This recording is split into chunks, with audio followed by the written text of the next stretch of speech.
네, 안녕하십니까. 오늘은 3월 19일 일요일 사순제 사주일입니다. 사순제 사주일 가해 독서는 사무엘기 상권 16장. 다윗이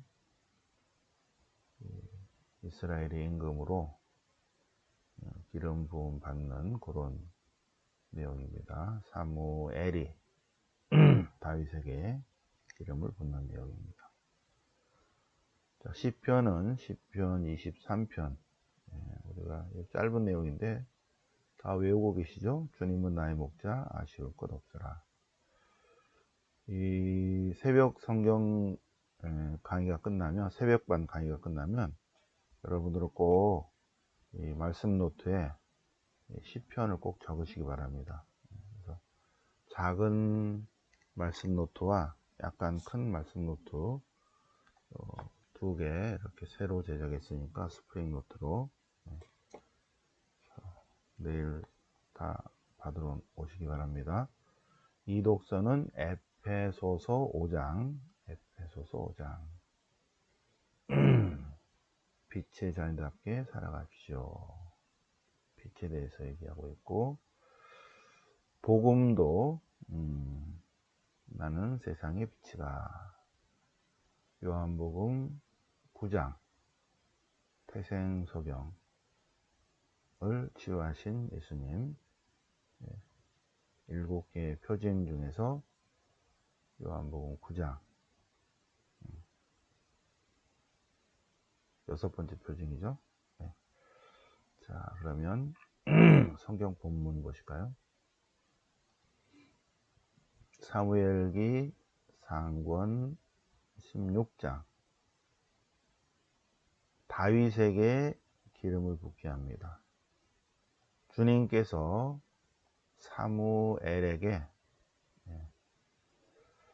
내가 사울을 이스라엘의 임금 자리에서 밀어냈다. 이제 다른 사람이 왕이 될 것이다. 가서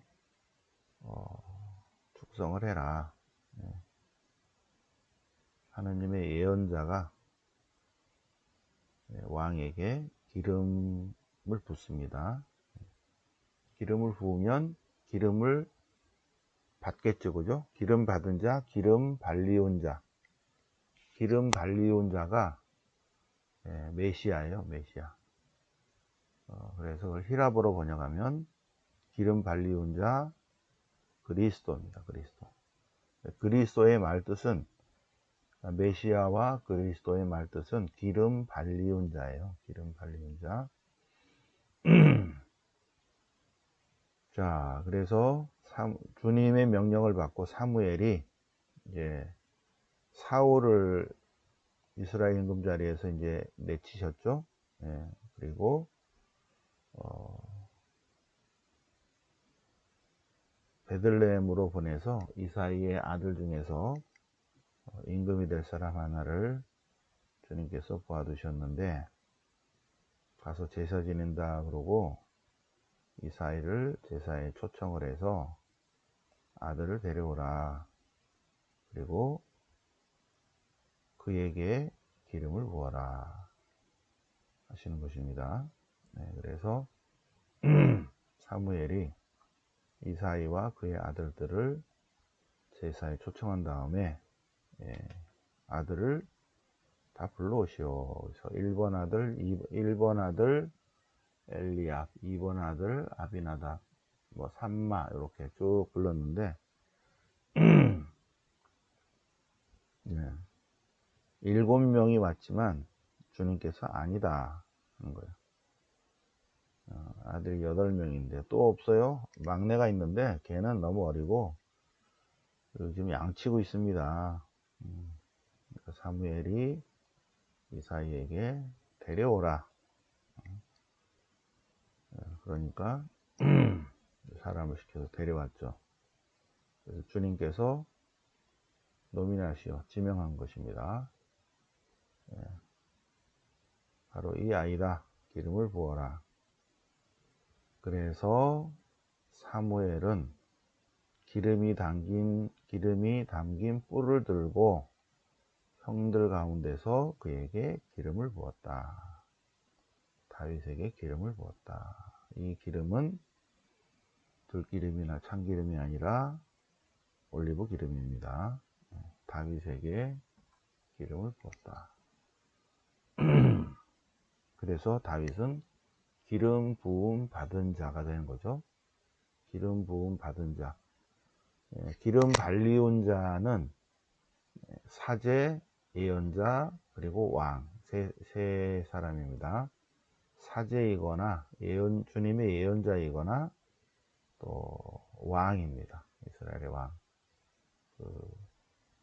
사제로 축성하고 또 예언자로 하나님의 부르심을 받고 또 이스라엘의 왕이 되고 이럴 때 기름을 붓는 전례를 행하는데 사무엘 예언자가 다윗에게 기름을 부으면서 이스라엘의 왕으로 축성을 하는 것입니다. 그러면 왜 여기 사울이 있는데 사울이 이스라엘 임금 자리에서 내쳐졌을까? 왜 그랬을까? 사무엘기 상권 16장 앞에 이유가 있겠죠, 그죠? 사무엘기 상권 15장을 보시면 사무엘기 상권 15장을 보시면 사울이 아말렉과의 전투에서 사무엘 예언자가 사울에게 가서 헤렘법을 적용해야 한다. 다 숨쉬는 것은 다 제거해야 된다. 왜냐하면 중동 지역에서의 전쟁은 신과 신과의 싸움이기 때문에 전쟁이기 때문에 중동 지역의 그 당시에 헤렘법이 이스라엘뿐만 아니라 그 지역의 일반법입니다. 헤렘법. 전쟁이 나면 다 죽이는 거예요. 다 죽여야 한다. 그런데 사울은 아말렉 임금 아각과 그 다음에 기름진 양, 소, 짐승들 좋은 것들을 다 완전히 없애버리지 않고 쓸모없고 값없는 것들만 없앴다. 아말렉 임금 아각을 살리고 그의 군사들도 살리고 양과 소와 기름진 좋은 것들, 새끼 양들을 다 버리지 않았다. 그러니까 주님께서 사울을 버리시는 그런 내용입니다. 왜 그랬습니까? 그러니까 사울이 알고 제사 지내려고 그랬습니다 하는 거예요. 그러자 사무엘이 말합니다. 주님의 말씀에 순명하는 것보다 제사를 바치는 것이 주님이 더 좋아할 것 같습니까? 진정 주님 말씀을 귀담아 듣고 그 말씀을 행하는 것이 어떠한 제사보다 꽃기름보다 낫다고 합니까? 거역하는 것은 점치는 죄와 같고 고집 부리는 것은 우상을 섬기는 것과 같습니다. 사울이 주님 말씀을 배척하셨기에 주님도 사울을 배척합니다. 라는 전형적인 신명기 신학이 나오죠. 그죠? 신명기 신학. 그래서 사무엘기 상권 15장 이래서 하느님이 바꿨다. 그래서 주님께서 사무엘을 통해서 다윗을 축성하는 그런 내용입니다. 왜 그랬는가 하는 설명이죠. 자, 시편은 시편 23편 짧죠? 23편 주님은 나의 목자 아쉬울 것 없어라. 요 밑에 게 훨씬 더 낫죠? 주님은 나의 목자 아쉬울 것 없어라. 왜? 주님께서 파란 풀밭에 이 몸을 이어주시고 보이시라 물터로 나를 이끌어 주시고 내용을 싱싱하게 생기돋게 하시고, 예. 그래서 주님께서 당신 이름 영광을 위하여 나를 좋은 길로 인도 하시기 때문에 나는 아쉬울 게 없고 그렇다. 죽음의 그늘진 골짜기를 간다 해도 주님께서 함께 계시니 무서울 것 없습니다. 든든합니다. 네.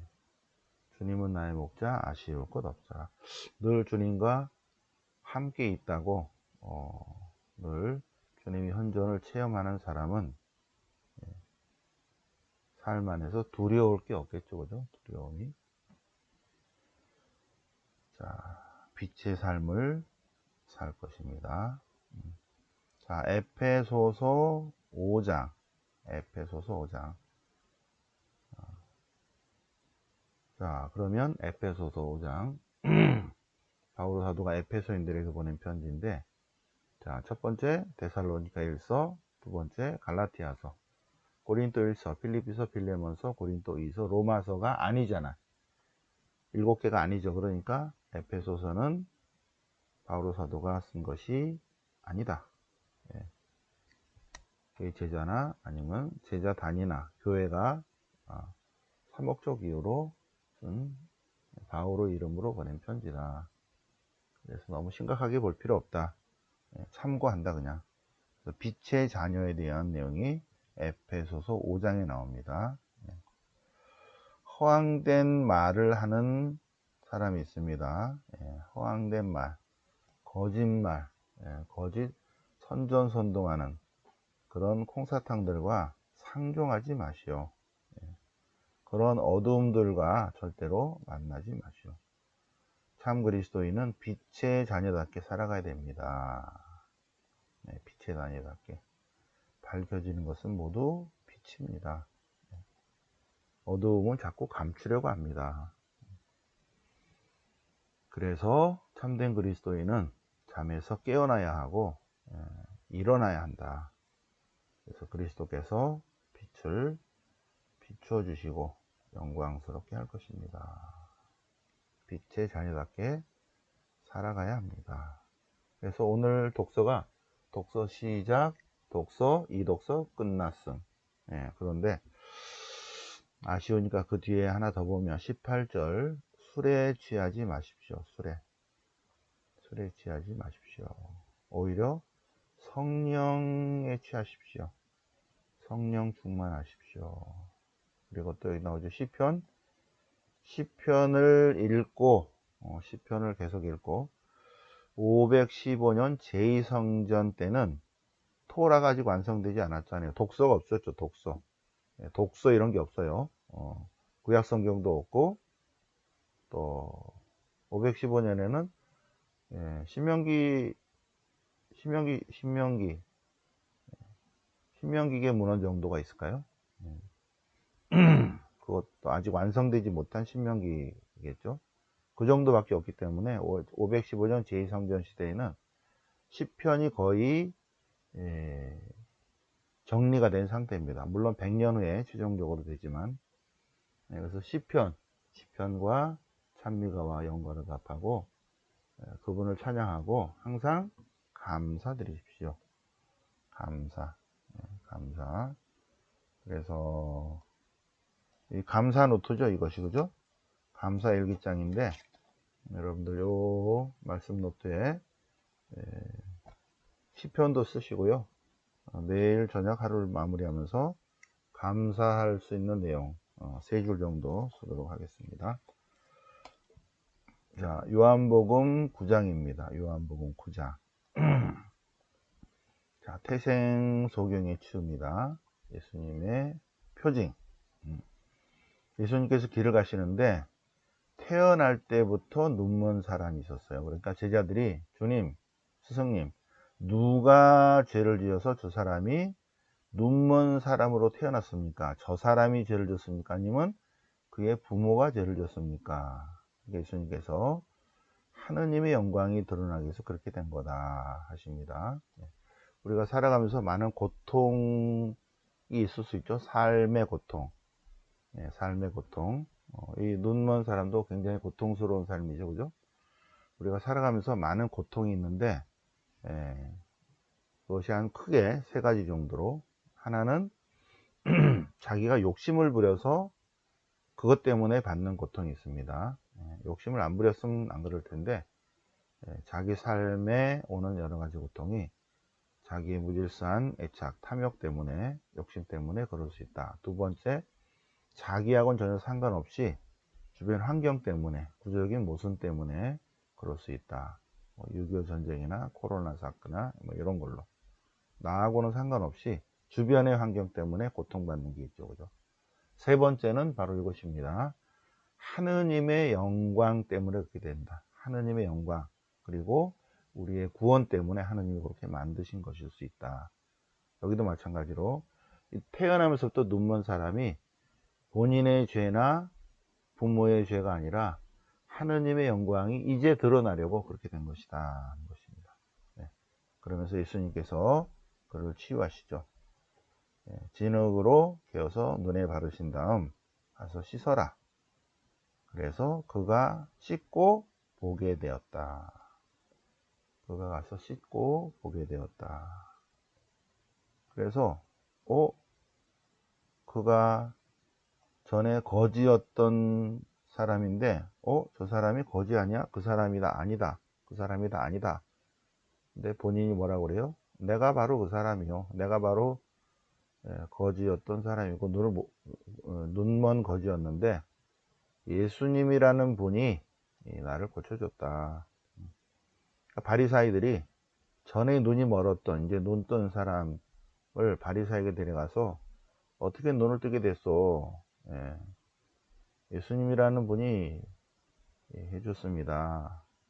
아니 근데 그 안식일을 했단 말이요? 그건 잘 모르겠는데 하여튼 그분이 나를 내 눈을 뜨게 해줬다. 근데 그럼 당신은 어떻게 생각하시오? 그분은 하느님의 예언자 아닐까요? 그분은 예언자라고 생각합니다. 그러니까 바리사이들이 진짠가? 그러고 부모님을 불러서 이 사람이 어떻게 된 거요? 확실히 맞는 거요? 그러니까 부모님이 우리 아들이 맞고 태어날 때부터 눈이 멀었다는 건 맞고 저 사람이 우리 아들이 이렇게 눈을 뜨게 됐는데 어떻게 뜨게 됐는지 누가 뜨게 했는지는 모르겠습니다. 자, 근데 여기 보세요. 22절 누구든지 예수님을 메시아라고 고백하면 이게 요한복음이 몇 년도에 쓰인지가 나온 것입니다. 누구든지 예수님을 메시아로 고백하면 회당에서 내쫓기로 했다. 누구든지 예수님을 메시아라고 고백하면 회당에서 내쫓기로 바리사이들이 회합을 했죠. 그죠? 그 이후에 쓰여진 것이기 때문에 이 요한복음은 100년경의 것이다. 이렇게 보는 거예요. 그래서 예수님을 그리스도인들을 회당에서 내쫓은 다음입니다. 바리사이들은 눈먼이를 다시 불러서 어떻게 보게 되었는가? 아니 아까 말씀드리지 않았습니까? 예수님이라는 분이 제 눈을 뜨게 해줬습니다. 그분이 하나님으로부터 오신 분을 믿습니다. 그리고 이제 쫓겨났죠, 그죠? 내쫓겼다. 내쫓겼다는 말을 들으시고 예수님께서 다시 만났습니다.